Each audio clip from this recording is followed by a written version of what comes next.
How many children are slipping through the cracks because they don't have that one person, that connection that makes all the difference? So I learned sign language because my dad had a person who came and bought drugs, and he was deaf, and so he did sign language. And when I first met him, he taught me like the alphabet. So when he was trying to tell my dad what he needed, he would sign the alphabet to me, and that's how I learned how to do sign language was from him. So yeah, since about the age of 7 or 8, that's what's been around in the environments that I've been in, not just in my family, but the community. Amber's story is a stark reminder of the devastating impacts of poverty and addiction on children. It's a story of survival, of resilience, but also of the heavy toll that trauma can take on a young person's life. Welcome to Smart Justice.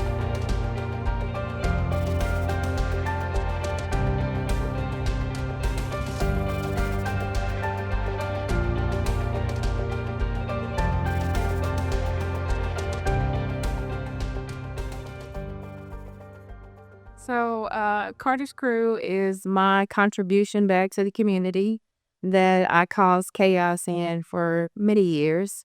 And we work with families and teenagers ages 12 to 17. It goes into the story of my life, from being a drug dealer for many years, turning 18, moving to Oklahoma, and being a drug trafficker, bringing drugs across state line. There are people in the community who stepped in for not just me, but my family as a whole, and it changed the whole trajectory of our lives. When I transitioned into changing what my life looked like, there were a lot of barriers that came forward for me. I ended up being homeless my senior year in college. I've been a victim of domestic violence and gun violence twice. I've also been a perpetrator of crime. Everybody's always like, how are you 12 or 11 and getting drugs? Well, I've been around them all my life, and so it was easy access. And it's the same with the kids today. They have access to those things because that's what they're around in their community.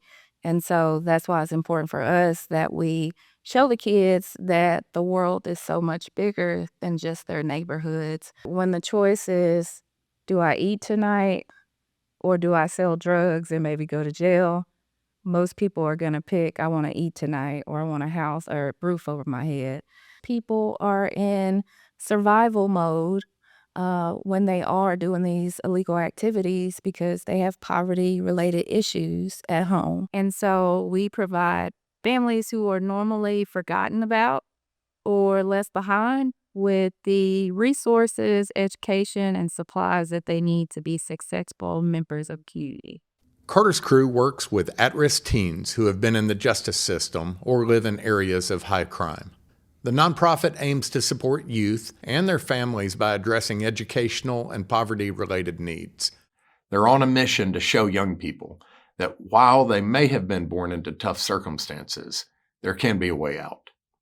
Programs like Carter's Crew are equipping parents and children with the tools that they need to succeed. A lot of families have issues with paying bills or even getting food on the table every night consistently. We also see a lot of kids who are repeating what they have seen from their parents. So their parents are drug dealers or their parents have been in prison and they are repeating the cycle of what they see in the environment that they are a part of. A lot of our families read on a third grade level. So parents might be on the same level as far as reading and comprehension as their 16, 17-year-olds. A lot of our 16, 17-year-olds are coming to us and they're behind on their credits, and we're doing a lot of credit recovery and tutoring. I have a lot of 17-year-olds that read on a second grade level. Literacy is a key to unlocking opportunities, to navigating a complex system, to breaking cycles of poverty and crime. But for too many families, literacy is a barrier and not a bridge.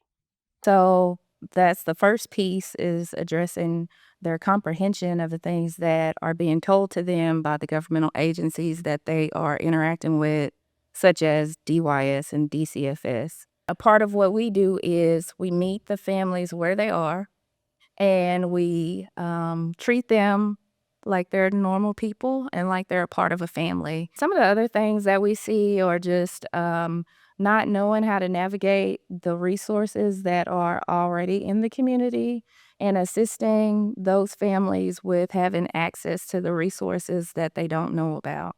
Most of the kids who are being referred to our program, I would say about 60% have some kind of gun-related charge, whether that's gun possession or just charge of a firearm. I just had a student, just turned 17. He was arrested for 2 capital murders.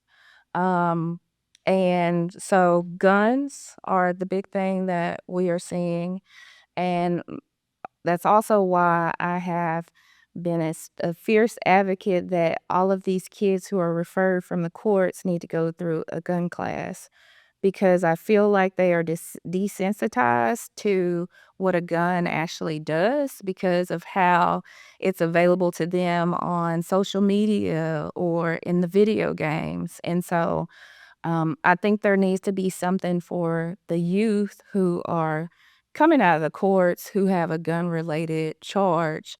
On this episode, we'll talk to judges and a Supreme Court justice about how decisions are made about the futures of juveniles who end up in court.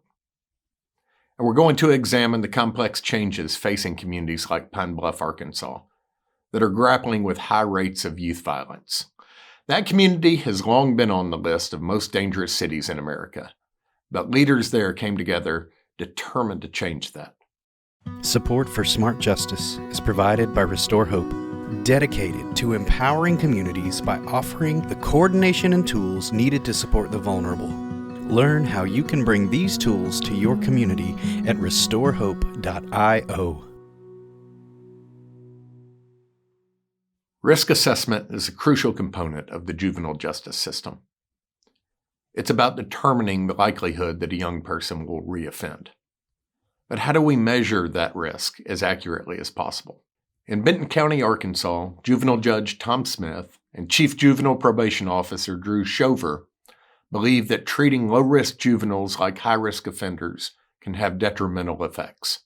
You can actually turn low-risk kids into high risk by just how you treat them. So when the assessments show that we believe that there's a 95% chance that this was their mistake and they're not coming back, we try to divert them and keep them out of the full system as much as we can. When I first started this in the 90s, we were locking up kids right and left for not going to school.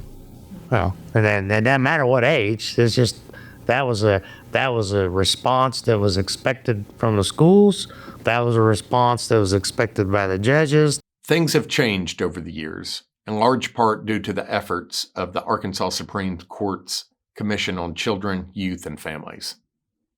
The chair of that commission is Justice Rhonda Wood, who has played a key role in juvenile justice in Arkansas. I don't know if I picked it or it picked me, honestly, and that may be how a lot of people feel that work in juvenile. Once it's in your heart, you never leave.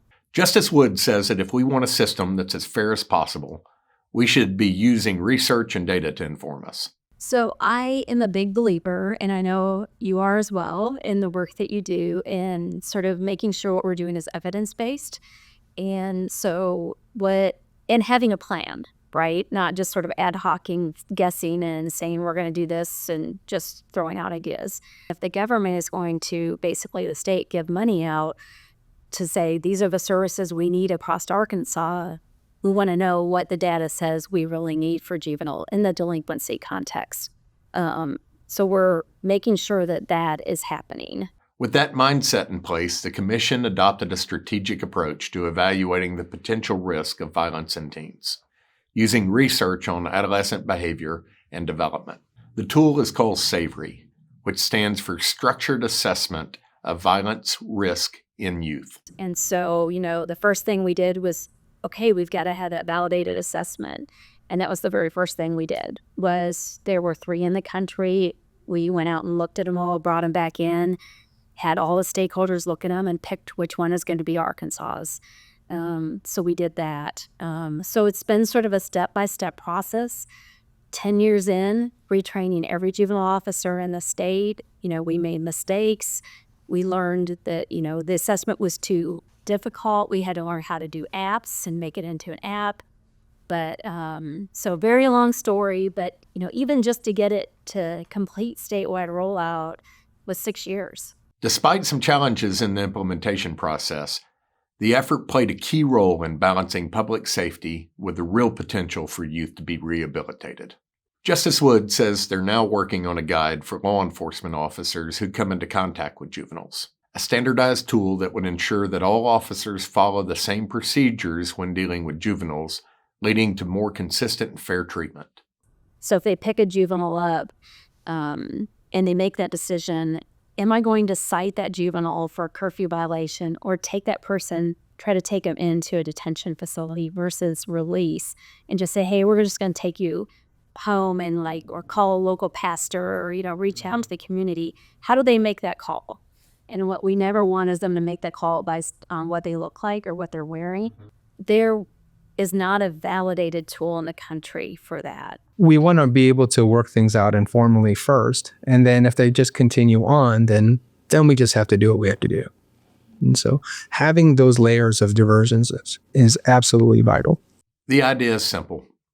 Reducing the potential negative impacts of incarceration or court proceedings on a young person can make a clear difference in their development and future. It's about recognizing that sometimes the best intervention is the one that keeps kids out of the system altogether. Benton County, Arkansas did something pretty unique a few years ago. It opened a shelter for teen boys on the grounds of the Juvenile Detention Center that allows the county to provide services to young people without arresting them. I wanted a program to where I could get kids out of the home where the problems are, but not necessarily have to lock them up, because that was the old way. Well, they can't go home, they're fighting like crazy. Well, what you learn over the time is half the issues, or half the time, it could be a parent problem, not the kid problem. So you have the kid getting locked up because of the alcohol, the drugs, whatever's going on with the parents. And so and this is always evolving. The thing you have to understand about juvenile court, in any specialty courts, is you have to be willing to adapt, think outside the box, reform, and change. We've added that shelter. We still haven't reached the capacity where I'd like to be with it for those instances, especially with domestic abuse, but we're working towards it. Because really, I think everybody would realize an officer has to be concerned when they're being called out and you have a whole lot of arguing and fighting going on between parents and kids. Well, it's hard to just leave them in that home. So you have to start looking at all your alternatives that you can come up with. And that's one reason why we have that shelter, just as another tool to use. Justice Wood says that the balance lies in providing the necessary treatment without isolating them for too long. She explains that the periods of separation that occur when a juvenile is detained can make going back to their communities a challenge. For adults who've been incarcerated, the common advice is to change your people, places, and things. The people you associate with, the places you go, and the things that you engage in. That helps them break away from the old patterns that led them into trouble. But for young people, most times that's just not doable. They return to the same home and neighborhood. It's remarkable. So you could see this broken, shattered child, I call him child, that teenager who had done some pretty terrible things, and they were just like broken and shattered. And sometimes they would go to wherever they went, and they would come back and be a changed person in front of me, and just changed and had light in their eyes and had it all together, and really were ready to take the world on fire, and they are gonna go out there and they've turned their life around, ready to go. And then I'd see them 3 weeks later and they're beaten down, and it's they just whether the world just wasn't accepting to them, or they're right back in the same home and neighborhood, and and it just be so heartbreaking. And so because they really just thought they could do it, and they had the tools. And that's where sometimes they think about, well, don't pull them out of the environment to give them the tools in that environment, and through the process, rather than sort of making them do it in isolation, and then it's like, here you go, throwing them back in. So it's almost like, let's walk in ours with them. If you have a good sort of probation team and community providers, you can do that without ever having sort of them having to do that incarceration piece. I think the other thing that's really central, sort of when you think of that community, is you have to have a way for juveniles, I think, to feel like they are part of that community. So you have to sort of develop some sort of tie. So whether they develop a relationship with some nonprofit that they become part of, and not part of is because they're doing community service, but they have to sort of have somebody that they feel like this is their community. You're less likely to offend against your community. And so figuring that out and tying them into that local community where they feel part of it. It's like, if you can do that, I think you make a difference. And this is the heart of the matter, isn't it? It's not enough to simply assess risk and to provide treatment. We need to create a community that is welcoming, supportive, and ready to embrace young people who have made mistakes. So what trends are these judges seeing right now? Here are some of the things that they've shared. We talk about the Casper students, which are sort of the students that just went missing after COVID, that disappeared from our schools. And so we don't even know really how to find them. And so they've dropped off the school sort of enrollment, of schools, and we don't know where they are. And so the real fear from a child welfare standpoint of what has happened to those juveniles and if they're okay. Adults are targeting juveniles and asking them to sort of carry the burden of committing the heavier crimes. So in the sense that they know that, if a juvenile actually does the shooting, they'll say, well, you're going to get out when you're 21, or you'll get out at this age, versus if I do the shooting, I'm life. There are some programs that do peer-to-peer mediation, conflict resolution. I think that would be incredible to do with schools. And I know there's some places that have had that been done in an evidence base, because you think about, there are some of these that it starts sort of lower level, but if they have never seen how to resolve conflicts in their home, right? And they sort of just always experience that you resolve conflict with violence, and then that escalates as they get older. And then when they are in a situation, then that's their resolution, is they're going to resolve it with violence. And sometimes they're brought into the system because they just get these little disorderly conducts at school, right? Because they get in a fight at school and it goes too far. Judge Smith and Drew Shover say that schools are one of their biggest partners in juvenile justice. They're playing a significant role in identifying at-risk youth and intervening at early stages. We work with the schools to try to get the kids back in school and find out what plan we need for their education. So yeah, we work very hard. In fact, every summer before school starts, we'll put on a meeting with all of our schools and see where the courts are going, what the schools are doing. And I really believe over our time, we've seen schools really, if you look at the schools in Benton County now, they have a lot of social service programs. They have social workers. They have alternative programs. They've established, and I think a lot of it has to do with working with the community as well, their own way of handling a lot of these things to help fix these same problems that we're talking about. Schools are generally between 75, 85% referrals to about 15 to 25% from parents. It's always been that way for some reason, but parents can come up here if they're having difficulties with their kids in school, or drugs, or mental health reasons, status offenses. And then schools are sending us referrals on kids that are absent without justification from school. School-related arrests are pretty high, but necessary too. I mean, it's good that we can get our hands on kids, and a lot of those kids, come to us from the school district so that we can provide services or help out. We see, like most areas, probably marijuana in school. That's a big part of our caseload. And then, of course, domestic abuse cases inside a family, arrest for kids with guns. It's not just in Benton County, but it's everywhere. And you hate to see that because it's a line that gets crossed that you lose your status of being young is you start shooting at people and you kill people or you hurt people, you're going to be charged as an adult and you're going to find yourself locked up in prison. So really it's important to understand how important it is to not let kids have access to guns. I don't know how many young people we've had charged as adults this year, but we've had plenty, like anywhere else. And it's always that type of violent crime. It's guns. I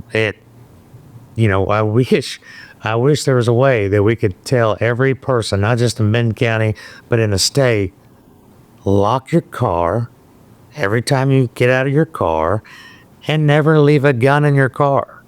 If you could do that, you could get a lot of guns out, but that's not being done, and kids find ways to get guns. Now, they'd probably find other access to them, too, if everybody would do that, but we see that all the time. Law enforcement sees it all the time. We spend a lot of time dealing with juveniles that have guns in their possession simply because somebody left their car unlocked and left a gun in a car. There is a profound and sometimes tragic connection between early life experiences and adult outcomes. Juvenile delinquency is often not just an isolated phase, but part of a continuum that, if not interrupted with support and rehabilitation, may escalate into more severe offenses. Justice Wood says early intervention is crucial and can change lives. It can prevent poor and even severe outcomes for individuals and society as a whole down the road. We sat on the execution cases in 2017 up here at the Supreme Court.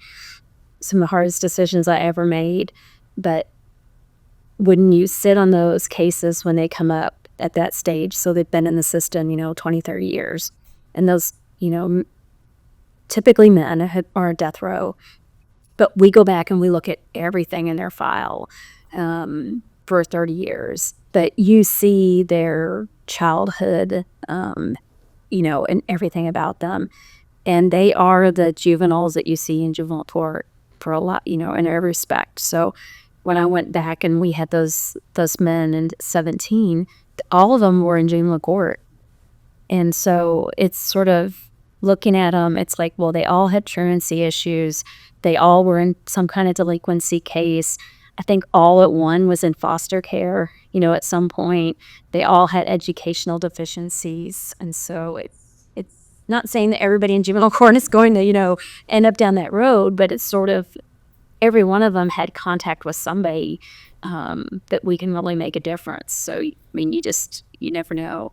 Support for this podcast is provided by the nonprofit Restore Hope and the 100 Families Initiative, moving families from crisis to career through innovative case management software. Communities can develop strategies to best support those in need in their area and track outcome data in real time to see what's working. Learn more at restorehope.io.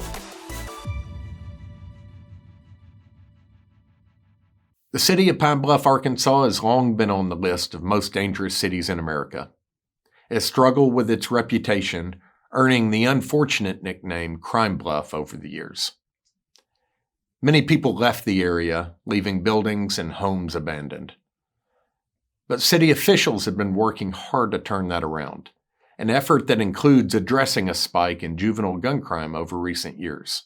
Judge Ernest Brown presides over the juvenile division in Pine Bluff. Straight ahead, that's the adult jail across the street. So I said, I don't want you to be there. And now, to my right of my building, which was recently built, is a coroner's office. So I'm saying, I don't want you to be locked up over there, and I don't want you to die. So, and I say that, so what can we do to help you? I plead that all the time. What services can we do? Because sometimes we think that we have the magic answer. I think I know what's best for you. But I ask this, what can we do to help you? In 2023, half of the city's homicide victims were under 18.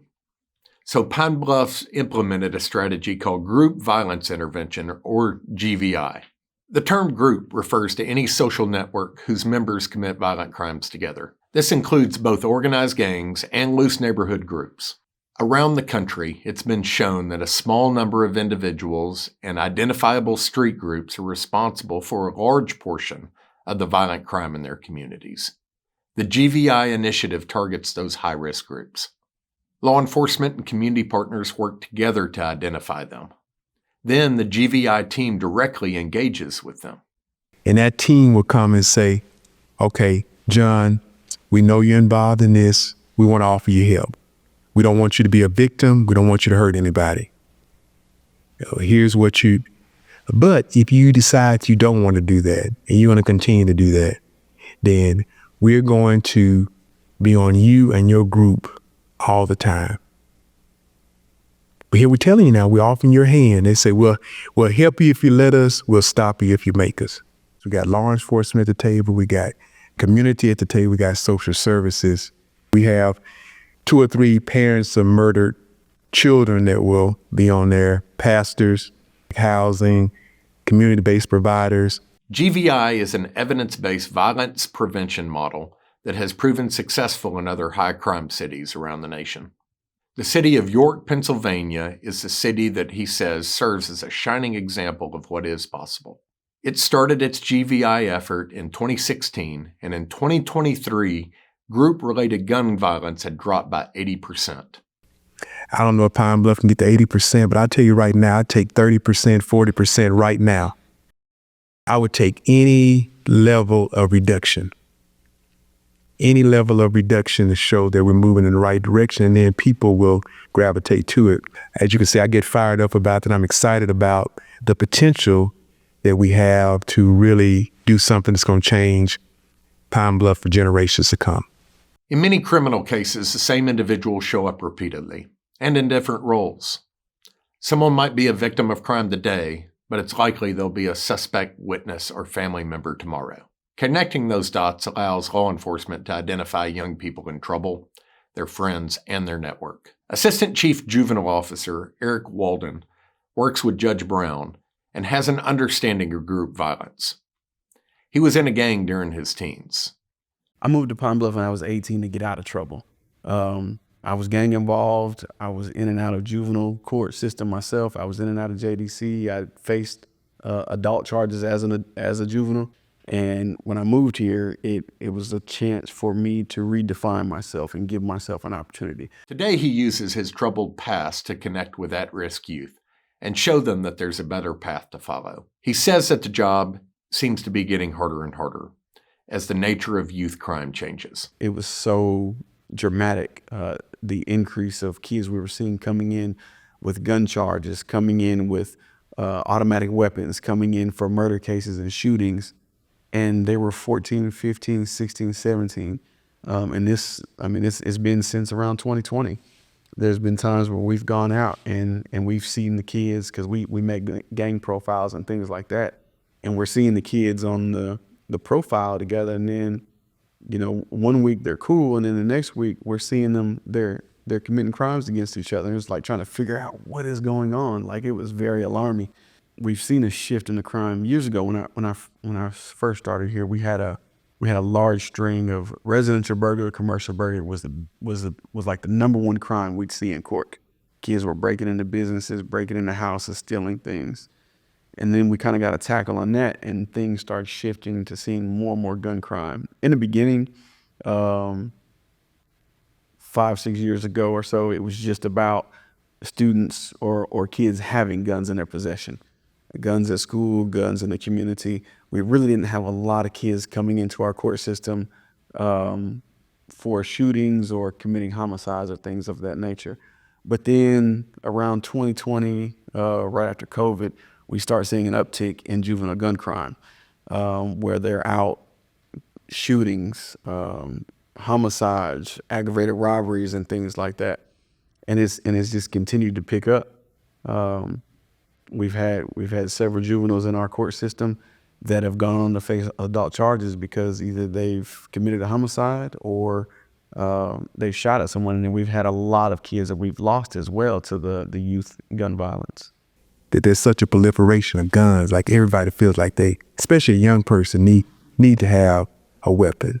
Judge Brown says that with so many firearms on the street, youth are embracing a gun culture that makes them feel good about having a weapon. It's that need to be accepted that I got a gun. I mean, because some of it is not all the kids that I'm dealing with are not from homes that they would need to have a gun. I say that. They're not in environments where they would legitimately need to have it. It's just like it's a certain status to doing it. So most of those cases I see now, about half of them never came to court. They weren't even in the juvenile court system before they did it. So, and how they got involved with this particular group, what made them want to get in this group, what made them so mad at this other group they wanted to. It's just a lot of questions that happen with those particular situations. So, getting jealous of one another, even though you guys are in the same clique or in the same group, now they're killing each other because they're fighting over who's making more money and things of that nature. I say it all the time, I would give anything to work with the kids that I had, that we worked with 10 years ago or so, around the time, you know, when I first started this, because those kids, even though some of them were bad or they would get in trouble or they committed serious offenses, the regard for life and the respect was a lot different. So what I mean by that, like, I could have a young man that I worked with. Yes, maybe he was on probation for dealing drugs. Yes, maybe he was on probation for fighting or even having a gun, but he was still respectful. He was mannerable to some degree. But some of the kids that we deal with now, we even had a young lady in our court today, and some of the young men, they don't care if you're a teacher, they don't care if you're law enforcement, they don't care if you're an adult or anything. You know, they're going to say what they want to say. They're going to do what they want to do. They have no regard whatsoever. And so that type of temperament, we've noticed that over the years, how the kids have changed in their, and how they deal with people. You get into it on social media and they feel like they want to come and shoot, that's what they're going to do. They're going to come by and shoot. And the access to guns is crazy right now. We ought to do better. We should not become just insulated to reading about somebody being shot and killed. We ought to be doing what we can. Some of the ones I've seen, they've come in, there's a gun from Arkadelphia, a gun from different places, just sometimes an officer's gun and different things. So when I mentioned that we're interrelated, we can't just say, oh, this is happening in Little Rock, I ain't worried about it. It's happening in Fayetteville, I'm not worried about it. The likelihood that people move around and things move around means that we need to be concerned about one another. We need to collaborate with each other. So I serve on the Arkansas Juvenile Officer Association board. And we have representatives on our board from Conway, from Little Rock, Stuttgart, and a lot of us share kids because our kids are traveling all over the state committing crimes. We've had kids in Texarkana, we've had kids from Stuttgart come here, we've had kids from Little Rock come down here and commit homicides and things like that. All of us are sharing quite a few kids, and they're meeting in detention centers. Again, a lot of this is social media driven as well. I think now more than ever, we need our community to wrap around our young folks. And not saying that some of them aren't, but we need everybody. In order for us to reduce this issue of gun violence, in order for us to fix it, we have to be really engaged with our young people and show them that we care. And what that means is not just working with them in the normal 8 to 5 hours. Like on our custom visits, Saturday we were out for 4 hours on a Saturday when I wanted to be at home. Actually, I wanted to be at the movies watching Kingdom of the Planet of the Apes, but I was working. But because I care and what we're doing is important. And so wrapping around them, helping in any which way we can. And then the other thing I would say is engaging kids at a younger level. We've seen issues as young as elementary, not necessarily with gun violence, but where there's gang mention or where there's certain words exchanged. And so being involved in kids at the elementary level, teaching the importance of gun safety, staying away from groups and gangs, and having activities for them to keep them engaged so that they don't look for those things when they get older, to help curb that, because we really have a mindset and a culture we have to change. No matter what we order or what we do, like if things don't change in the home for some of this, like it's not gonna matter.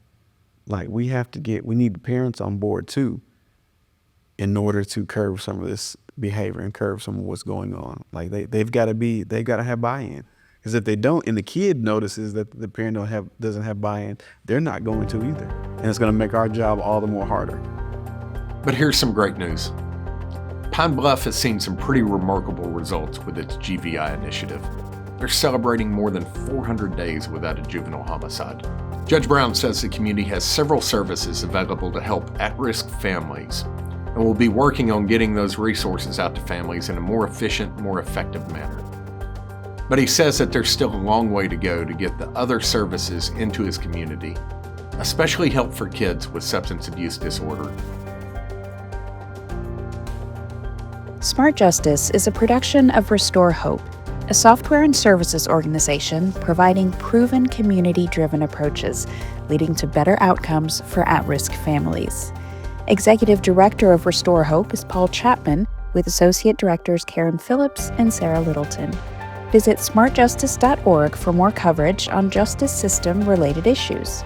There you can also sign up for our weekly newsletter so you never miss the latest headlines. And please subscribe to this channel and leave us a rating and review.